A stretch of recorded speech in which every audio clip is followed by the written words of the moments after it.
Greetings, Uncle Travelling Matt here, and it's the end of another day here in India, and I am sitting in the palatial confines of my hotel room in Patna. And what's happened today? So, got in really late last night. It was about 11 o'clock, and I've had problems with Booking.com, and I don't really know what they are. So basically, they've not been accepting my credit card. Right? Now, I don't know why, because it's not even a credit card, it's a debit card, and there's loads of money in the account, and they've always accepted it before, but they've said, and it's not like the card's been rejected, it's just like, we don't recognise this card as existing, which it very clearly does, and I went to the bank, and they said nobody's tried to take money from it, so I don't know what's happened there, but what that meant is my Booking.com got cancelled, because they couldn't verify with a credit card, even though I'm meant to be paying cash when I get there. Who knows? So I got into Patna on the Vande Bharat Express, which is this incredible fast-ish train that's like the pride of the Indian Railways. And at 11 o'clock, I needed to find a hotel, but I had my trusty Lonely Planet, and they recommended one by the station, so I went to it, but they were full. And the guy took me to another one, which was a little bit more than I wanted to pay, but it was late and I was tired, and it was all right, so I went for it. So I booked 3 nights into what is called the Vinayak International Hotel, which is a lot less impressive than it sounds, but it does the job. So, you might remember my friend Abhishek from the cricket, right? Well, he actually comes from Patna, and so he'd said about meeting up, and he was meant to meet me at 10 this morning. Now, it was a little bit nearer to 11 when he actually came, but traffic is heavy, and it didn't really matter, because I'm not one for an early start anyway.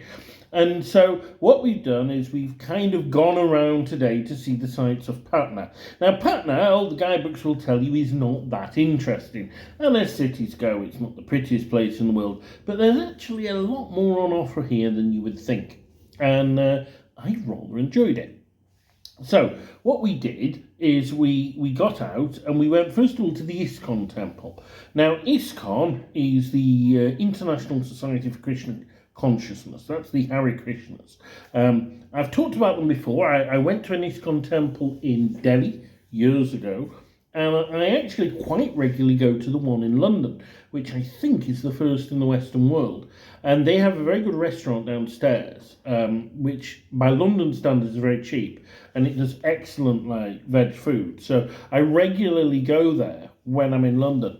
And upstairs is the temple, and they have Hare Krishna mantra chanting and stuff, and I do like a good mantra.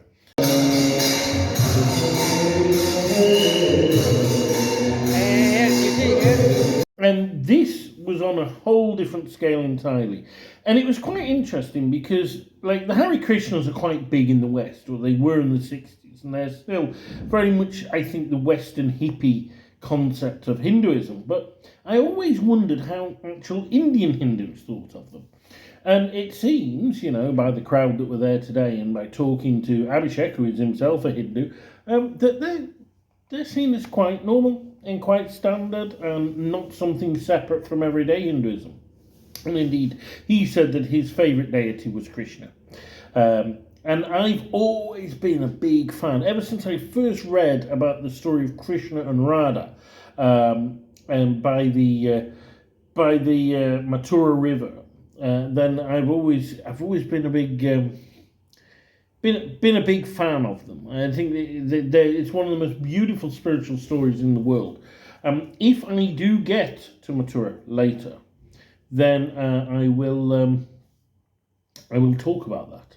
But if not, well, there's enough religious stuff going on in India anyway to leave Krishna for another day. But we went in there. It was a newish temple, but it was quite beautiful, and it was nice just to sit there, let the mantras wash over you before we headed on. And we headed on to the Bihar Museum. Now, Abhishek was going on and on about how the Bihar Museum's great, the Patna Museum's not much. And I looked at my guidebook, and the Bihar Museum wasn't even mentioned, and the Patna Museum is meant to be very good. But it all became clear when I got there, because the Bihar Museum is brand new. So Bihar is the state, and Patna is the city within the state. And it is literally the first purpose-built museum in India since independence, which I actually think is brilliant, that the state of Bihar spent all this money, and the building, which is by a top Japanese architect, it does look like it's come out of Japan, to be honest. Very impressive, beautifully presented. But I also think it's quite shameful that they haven't been building other museums in the interim. And, actually I have been to several major museums in India, and they were all built by the British. The one in Kolkata, the one in Jaipur, and the one in Delhi. Top museums, all British, and all actually very dated these days in how they present stuff, although I like the dated ones far more than the more interactive thing. But the Bihar Museum is good. I mean, this area has an immense amount of history, and this is the problem with India. There is so much going on that you can't get your head around it all, and you're jumping from era to era and from religion to religion, and it's just too much. But Bihar is really one of the cradles of the Indian state. And one of the big names, and I could talk for so long about, all that's happened here, but one of the big names is Ashoka. And Ashoka was a great king in the area. He started off by being a very brutal king, and he killed all his brothers. But then later he became converted to Buddhism. And he became a very merciful and magnificent ruler. And he is seen as one of the greatest rulers of India. And one of the things he did is he built these columns all over the place with 4 lions on them. And that was a symbol. And those 4 lions are now the symbol of India. They're the national symbol. And if you look on the banknotes, you can see them. So they are, from Ashoka. So, and another of the symbols, the wheel of, I guess it's the wheel of samsara, isn't it? Is, of course, in the middle of the Indian flag. So, Bihar is very much tied up with the essence of Indian identity, because this was one of the great Indian civilizations that existed, that helped form the nation. And, of course, Patna is on the river Ganges, and if there is a unifying factor of Hinduism and Indian identity, it is Mother Ganga, that great sacred river. So this is really important, and it's really important when you look at the fact that India is a state formed out of a colonial past, and so it needs an original identity to give it life that is not a colonial identity. And of course, it was basically put together by the British, who united rather forcibly loads of smaller kingdoms. And the only other uniters, of course, were the Muslims. And they were pretty awful at times. They went around like demolishing temples and eradicating local culture. Not that they didn't build some pretty amazing and beautiful stuff themselves, but from the point of creating an Indian identity, then the Muslims are not really the greatest of starting points, particularly when, like 80% of the population is not Muslim. So that's where the state builders look to places like in Bihar and, Ashoka's kingdom as ways to really get an Indian identity. And of course, not a Hindu identity, because Ashoka, of course, was Buddhist. But what's very interesting here is that, and I saw this when I went to Vietnam, is that when we come to the Dharmic religions, so the Eastern religions, as opposed to the Abrahamic ones, the Western ones, so the Abrahamic, Judaism, Christianity, Islam, we tend to see our faith as very separate and distinct from the others. So there are very few Christians who would, out of choice, go to a mosque to worship instead of a church, or go to a synagogue. Like, we might go in one out of respect, because, we want to be good brothers or sisters to those people in those faiths. But we wouldn't see them as being part of our religion. Whereas when you look at the Dharmic faiths, it's quite normal to go and pray in, so if you're a Hindu, like Abhishek, to go to a Sikh or a Buddhist holy site. Like, they don't see those as any less Hindu than Hindu places of worship. And actually, one of the problems that you've got in India is that the Hindus don't regard Sikhs as a separate religion, whereas, of course, the Sikhs do regard themselves as a separate religion, and that can cause some tension. Less tension with the Buddhists, probably because there's not that many of them. And, of course, it does work the other way. So when I went to Vietnam, first of all, all those years ago, when I arrived there, to welcome me, the woman who would become my mother-in-law said, right, okay, to give thanks for your arrival, we're going to go to a temple. Now, I actually thought that's a bit weird, because I'm not even Buddhist, so I don't know why the Buddhist gods would be that pleased about me arriving safe, but, okay, let's go along. And got on the back of the motorbike and sped through the streets and went past the temple, and another temple, and another temple, and another temple, and in the end we got to this very busy one, and they went away, doing their prayer thing and lighting the incense, and I wandered around, a bit lost, still jet-lagged, and I'm looking at all these deities, and I couldn't see Buddha. So there was an Indian guy in the centre, and I went over to him. I said, excuse me, sir, the Buddhist temple, where's Buddha? And he'd go, no, sir, you're not understanding. This is Hindu temple, sir, not Buddhist temple. And I'm like, well, okay, but this family that took me here, they're Buddhists. And he's like, yes, sir, everybody's Buddhist here. There are no Hindus in Vietnam. And I said, so why would they go to a Hindu temple? And he's like, well, believing is believing. And that is the kind of mentality. And I did actually ask, why didn't you go to a Buddhist one? And they said, oh, this temple gets results. So they don't look at religions as separate as we do. And I think that's a beautiful way to look at the world. And it's a way that I have tried to embrace. It's an approach I've tried to embrace, but it is harder when you're from an Abrahamic tradition to do that. So we went around this Bihar museum, saw these wonderful relics. Yes, they have this unique local art style based on intricate patterns that reminds me of the stuff that my goddaughter does. She's very talented, by the way. So I bought her a couple. Here's one. I don't know if you can see. Isn't that really quite beautiful? I like that. And I bought this one as well. And I love the detail in them. If you can look, there's full of wonderful detail. Some of these are huge, they're meters across, and yet so intricately patterned. It's taken ages. Anyway, I thought they were really nice. Anyway, after the Bihar Museum, we went to the place that I really wanted to see whilst I was in Patna. And it was about 10 kilometres out of town, and it's called the, I'll get this right, the Har Mandir Takht. And what that is it's a Gurdwara. So Gurdwara is a Sikh temple. And it's a very famous one within the Sikh world because it is where Guru Gobind Singh was born in 1666. So Sikhism basically is a religion. It was established by Guru Nanak. And you may remember that last year I went to his birthplace, which is in a place called Nankana Sahib in Pakistan.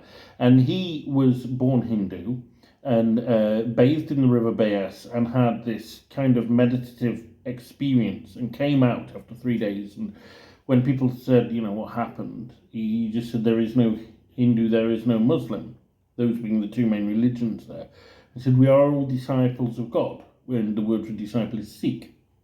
So he was the first of the gurus, and then when he was dying, he nominated his successor, who then nominated his successor, and so on and so forth, until the 10th guru, and this was Guru Gobind Singh, who was born in Patna. And Sikhs tend to see Nanak and Gobind Singh as the two greatest of their gurus. And Guru Gobind Singh really had a massive impact on Sikhism, and some might say he is truly the one who made it a separate religion, because what he did is he established the Khalsa, and the Khalsa are what we might call the baptized Sikhs, and they're the ones, if you ever study Sikhism at school, they talk about the 5 Ks, so the karat, the belly bracelet, and the kirpan, the sword, the kesh, the uncut hair, so the need of the turban, and so on. And he established the Khalsa, and he was a very martial leader, and he fought the Mughals who were oppressing the Sikhs at the time. And what he did is he realized that when you have living gurus, they can always be killed, and indeed, the several gurus had been murdered by the Mughals, including his predecessor, Guru Tegh Bahadur, and his place of martyrdom is Gurudwara Siskanj in Delhi, where it was actually the first of the Gurudwaras I ever went when I visited India. I found it a very powerful place, and I may try and get back to there if I can at the end of the trip. But he said the Guru Granth Sahib, the Granth Sahib, which is the book, the holy book, the Adi Granth. He said is going to become your guru. So the Adi Granth, which was this collection of hymns and writings by gurus and others, will become your forever living guru. And so it became the Guru Granth Sahib, and that's the holy book of the Sikhs. So he had a massive impact on Sikhism. Now I'm going to be honest, as a bit of a pacifist and somebody who's, I guess, always subconsciously had Jesus in his mind as the ideal of a holy man, and of course Jesus specifically walked away from violence when he could have thought he didn't, and he went very meekly to the cross. I've always struggled a bit more with figures like Gobind Singh as opposed to Nanak, who was perhaps more in the Jesus mold. But I really valued the opportunity to come here and meditate on Guru Gobind Singh, because he is somebody I've been exploring with Sikh friends, because like what they'll say is, yes, he employed violence, he led armies into battle. But for example, there were things like he would make sure the arrow tips that they used were in gold, so that the widows of the fallen could bury them with dignity and stuff like that. So he had compassion even for his enemies, and he fought not because he wanted to, but because he needed to protect the Sikhs. And actually, if you look at Sikh history, they've been very, very attacked and oppressed throughout their whole history, and some might say is still the case. I would say they're quite marginalised by the Indian government today, which again doesn't even class them as a separate religion. It calls them Hindus. So that's that. And as well as his martial side, he also had a very poetic, he wrote poetry, he wrote some beautiful works, and so he's a complex figure. And I wanted to try and understand him a little bit better. And I, went to the site. It's just beautiful. Sikh sites are all quite similar in that they're always painted white with beautiful marble floors, and they're very clean. And I think if that was in Britain, if I was to come across a Gurudwara like that in Britain, it wouldn't be that special, because Europe is quite clean these days. But in India, with the filth and the chaos and the din all around, and that includes within a lot of Hindu temples, there is something very powerful about stepping through the gateway into a Sikh establishment, and suddenly it's quiet, it's scrupulously clean, and it dazzles you. And I think that has a certain power to it. I really do. So I went there, sat and meditated for a while, wrote a poem, and then actually went and gave a donation from a Sikh friend of mine in England, and then went to eat langar, which is something that Guru Nanak instituted, and that is where they provide free food for anybody who comes. Now, that's nice in and of itself, but of course what is particularly important in an Indian context is, Guru Nanak lived in a time where, from the Hindu point of view, a higher caste would not sit with a lower caste. So, they couldn't eat together. Whereas Guru Nanak said, you have to eat together. And then from a Muslim point of view, because obviously the Punjab had a lot of Muslims in it, men and women sitting together was haram. And yet he said, no, we're all equal, we're all disciples of God, let's sit together. And I think the Langar is this most incredibly powerful symbol of equality. And particularly in India, it doesn't really work so well in England because, when I go into the Gurdwara in England, it's like, oh, there's a white guy in here, what's he doing here, sort of thing.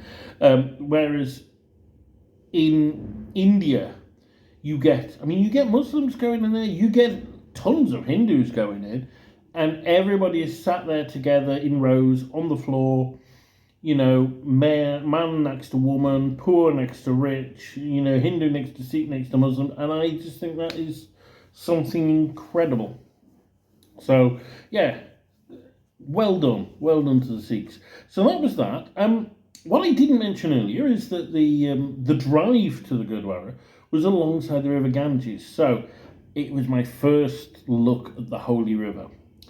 Not entirely true, because the Holy River in Calcutta is actually part of the Ganges. It's one of the arms of the Delta, but this was the Ganges itself, and it is vast. It is enormous. This enormous river, and there's this bridge over it. It's the Gandhi Bridge, and it stretches so far. It's like literally 5 or 10 kilometers long. It's massive, and it's the main bridge. If you want to get to Nepal, that's the way you go, apparently. And so what we did is we went down to one of the ghats, and we hired a little boat for £5, and we went just for a little putter around on the Ganges. Now, I'll let Abhishek tell you about what the Ganges is there. Okay, I'm going to say a few words about the bridge that's behind me. So it's called the Gandhi Setu, the Gandhi Bridge, and I believe it's the first bridge that crosses the Danube. Well, the first bridge that crosses the Ganges, and it's one of the longest bridges in Asia. I mean, it's ridiculous. I can't even see the end of it over there. So long. Apparently, according to these guys, it was built in 1980, and one of the big achievements of India. I think it's the largest bridge in India by a mile, although they're building another one right next to it, so it won't be for much longer. And it's also connect to Nepal, like it's so closely to Nepal. So if you go to over this bridge, you can go near to the Nepal. So that's good. It's one of the largest bridges in the Asia. Yeah. And of course they've also built this this motorway next to it. A lot of it is elevated over the river, and I think that's all about flooding, because obviously if you build it on the ground, then when the floods come, you ain't got a motorway, so they've had to build it high up, but it doesn't bother me that much. But what I will say, so in addition to all of that, what was incredible, and I didn't really capture it on camera very well, but there were dolphins in the Ganges, and they were literally leaping up by our boat like 4 or 5 times. Wow. I mean, I've seen dolphins up in Scotland and also in Greece, a couple of places. In Scotland, they were really good, but I've never seen them that close. Like literally, 2-3 meters from us. Brilliant. Wow. So that was that. And then we got back into town. We went to the Buddha Smriti Park, which was opened by the Dalai Lama a few years ago. It's got a big stupa in the middle. It's quite pleasant. It's where the old colonial era prison was. A little bit of the ruin of that left. But what's nice is there are saplings cut off the Bodhi tree growing there. So I'll be seeing the real Bodhi tree tomorrow. So yeah, that's that. And then that's it. One final thing before we turned in for the night, and I've got a very early start tomorrow, is decided to change some money, and Abhishek helped me. Abhishek's been brilliant all day, by the way. Absolutely top guy. But it took me to a money changers, and their rate was 97 to the pound. And he said, "I accept that." And we had a bit of a what's with the guy, and I got 102 rupees for the pound, which is pretty considerably above the rate. I mean, the actual exchange rate is, I think, 104, 105, something like that. So pretty damn close to it. And that was great. And then afterwards had some great street food. It was wonderful. So that's that. It's been, although not gone very far, it's been a really fun-packed day. But tomorrow is the big one. Tomorrow is the first of the 2 sites that I really, really have wanted to go and see in India for many, many years. Ever since I've become fascinated by religion. I'm going to Bodh Gaya, where the Buddha gained enlightenment.